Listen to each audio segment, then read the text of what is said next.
शिखा यादव और आप देख रहे हैं एन एक्सप्लेनर। असदुद्दीन ओवैसी साहब, आज की तारीख में राहुल गांधी को चैलेंज करना सबसे रिस्की काम है और ये दरअसलाम में खड़े होकर विपक्ष के नेता को कौन चैलेंज करता है। चैलेंज करना है तो नरेंद्र मोदी और टीआरएस को करिए, दोनों सत्ता में है, लेकिन तेलंगाना की हवाओं में बदलाव की महक है। आप सियासतदान हैं और इसे महसूस कर रहे होंगे। 2023 की सर्दियों को जरा चढ़ने दीजिए और तेलंगाना की जनता का फैसला आने दीजिए, फिर अपने फैसले पर एक बार सोचिएगा। 1984 से हैदराबाद ने ओवैसी को चुना है, पहले सुल्तान सलाउद्दीन ओवैसी और फिर असदुद्दीन ओवैसी को।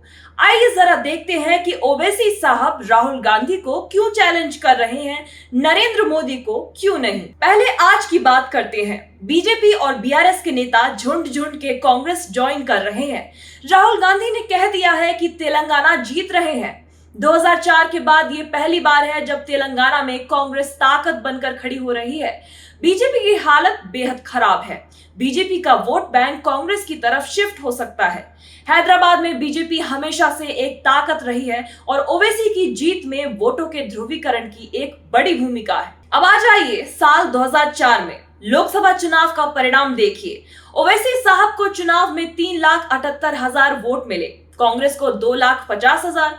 दोनों के बीच बीजेपी खड़ी थी 2,78,000 वोट के साथ। 2023 में बीजेपी तेलंगाना में बेहद कमजोर है, उसका समर्थक कांग्रेस की तरफ शिफ्ट हुआ तो ओवैसी साहब को परेशानी होनी तय है। उन्हें केसीआर गारू से मिन्नतें करनी पड़ सकती है।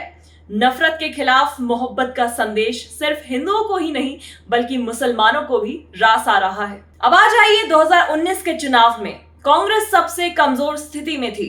हैदराबाद लोकसभा चुनाव में ओवैसी साहब को 5,17,000 वोट मिले। 2,35,000 वोटों के साथ बीजेपी दूसरे नंबर पर थी। बीआरएस 63,000 वोटों के साथ तीसरे नंबर पर।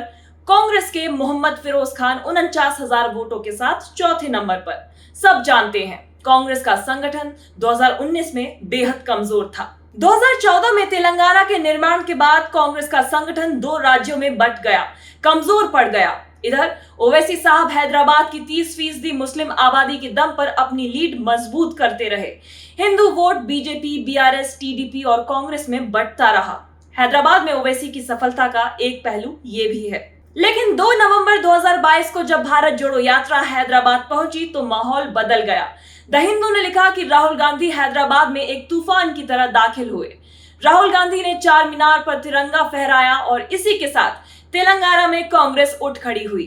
हैदराबाद में कांग्रेस की रैलियों और सीडब्ल्यूसी की मीटिंग के बाद कांग्रेस के पक्ष में माहौल है। राहुल गांधी सार्वजनिक तौर पर हवा में कोई दावा नहीं करते हैं। अगर उन्होंने प्रतिदिन टाइम्स के कॉन्क्लेव में कहा कि तेलंगाना जीत रहे हैं तो जीत रहे हैं। राहुल गांधी ने राजस्थान के लिए तो ऐसा नहीं कहा, बोले क्लोज फाइट है। ये उनकी ईमानदारी है सच को स्वीकारने की। ओवैसी साहब को बीजेपी, बीआरएस और कांग्रेस के बीच बटे वोटों का फायदा मिलता रहा है, लेकिन तेलंगाना में कांग्रेस आगामी विधानसभा चुनाव में केसीआर को पटकने में कामयाब रही तो सबसे ज्यादा दर्द ओवैसी साहब को होगा। बीजेपी का वोट बेस कांग्रेस की ओर शिफ्ट हो रहा है।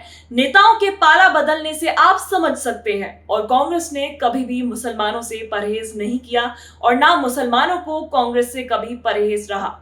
उसी हैदराबाद में 2004 में कांग्रेस और ओवैसी के बीच 1.25 लाख वोटों का अंतर था। विधानसभा चुनाव कांग्रेस जीती तो लोकसभा चुनाव में भी असर दिखेगा और राहुल गांधी ने हैदराबाद से चुनाव लड़ने की ठानी तो फिर कुछ भी हो सकता है।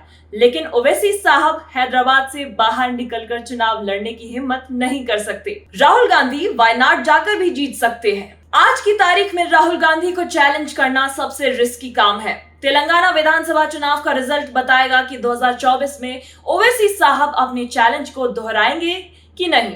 संजय राउत साहब ने ठीक ही कहा कि राहुल गांधी आज के दिन कहीं से भी चुनाव लड़े, जीत का सेहरा उनके ही सिर बंधेगा। 2024 की चुनावी जंग से जुड़ी खबरों पर धारदार विश्लेषण के लिए हमारे चैनल को सब्सक्राइब करें, वीडियो को शेयर करें और अपनी प्रतिक्रियाओं से हमें अवगत कराएं।